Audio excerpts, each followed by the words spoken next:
Today we're gonna make a dish from northern India, butter chicken. Oh my gosh, you're here, I'm here. We should totally make some food, right? Let's do it. We have got, this is the chicken that we marinated earlier this morning. I'm gonna show you how we did that right now. Let's marinate some chicken.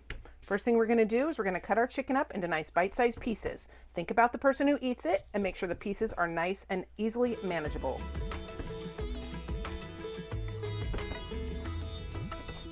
Now we're gonna take the chicken, put it into our bowl.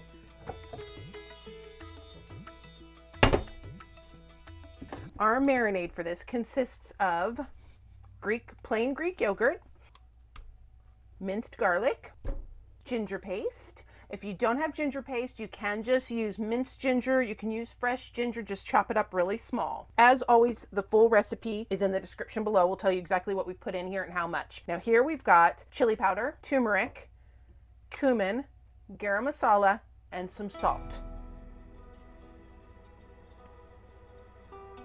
And we're gonna mix that up. You wanna make sure and get all those spices mixed in really, really well. Once you get it all mixed up, you're gonna put it in the refrigerator and marinate it for at least 4 hours. I am not gonna leave mine in the bowl because I have a tiny home, tiny kitchen, tiny fridge. So I transfer mine into a nice gallon size baggie, and that's it. Now that you've seen it, let's get our oil going. Right meow. And that chicken that we marinated, juices and all.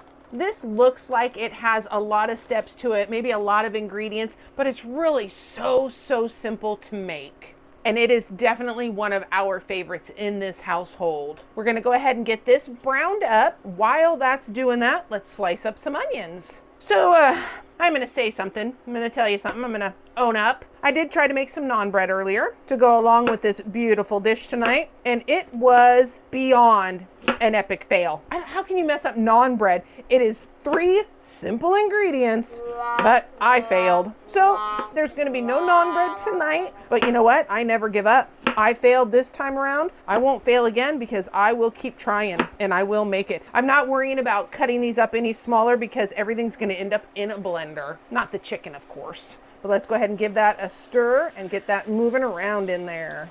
All right, we're just gonna let that brown up. You all know what browned up chicken looks like, so I'll see you when it's done.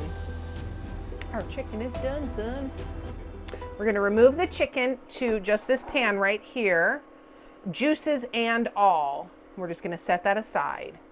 Going back into our skillet, this time we're gonna add some ghee, which is just a clarified butter.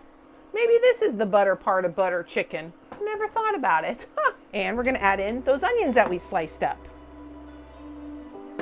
Boing. We just want these onions to soften up a bit, so we're gonna let them go for about 2 or 3 minutes. And we're doing this again at about a medium temperature because you don't want them to burn. I hope you're liking this episode so far. If you are, be sure to give it a thumbs up. Hit that subscribe if you haven't. If and you want to. I don't want to make you do anything you don't want to do, but just do it, please. Let's go ahead and get some spices going now. We have got some ginger, minced garlic, some, what do we got going on here? Coriander, garam masala. What's that last one? Cumin. And give that a stir. And this is only going to go about 30 seconds just until you can smell the garlic and the ginger. But you want to break down some of those raw spices.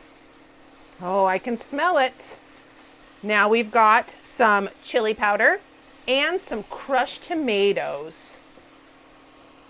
We're going to give that a stir. We're going to turn the heat down to about a medium low, and we're going to let this simmer for about 10 minutes. That just gets rid of that tinny taste that you get from using canned tomatoes.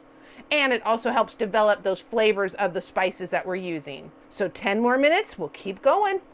Got my handy dandy little blender. We're gonna take this and put it into the blender now. Be careful because it is hot and it is heavy. Slow and steady. You're gonna blend this up now until it's smooth. If you find that it's a little too thick, you can add water to thin it out if you need to.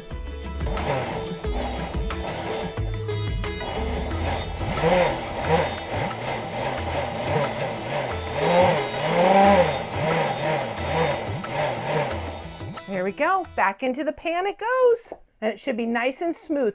If you dump it in there and you find that it's not smooth enough for you, you can certainly put it back through the blender and do it again. Get all that deliciousness out of there.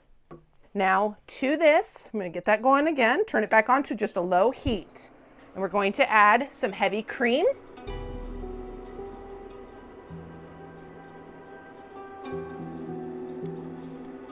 And a little bit of sugar.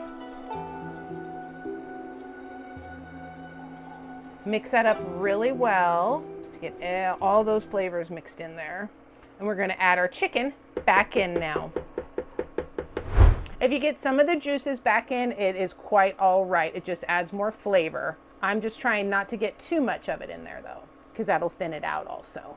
The reason I didn't take it out with like a slotted spoon, the reason why I let it sit in these juices is because the chicken just will take those juices back in if you let them soak in there while we're waiting for everything else to cook. We're gonna mix that up, and now we're just gonna let this go for about, probably 8 to 10 minutes. That way it's gonna just thicken up for us. It's done. There is nothing left to do but dish it up. Well, and try it, of course. There's gonna be leftover sauce. It is not gonna go to waste. I'm gonna take that, add some coconut milk to it, and make it a delicious coconut butter chicken soup. Oh, look at that. Absolutely splendid.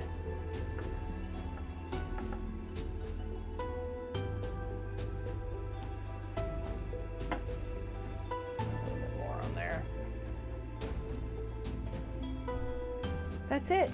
Butter chicken from northern India. But you know what? I'm tasting it because I've been standing here smelling it while it's been simmering. Oh, get a little bit of that rice, that beautiful chicken, glorious, glorious butter sauce.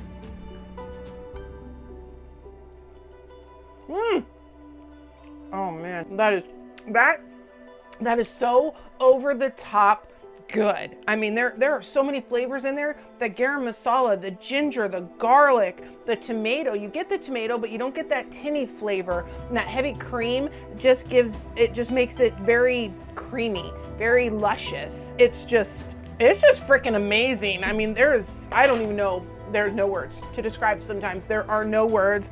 Make it, enjoy it. Absolutely. There's no reason not to. It was very quick, very simple, very easy. It's a one-pan dish. Look at that, one-pan dish again. But as always, thank you so much for joining me here at Annie's Smoking Pot. And until next time, bye.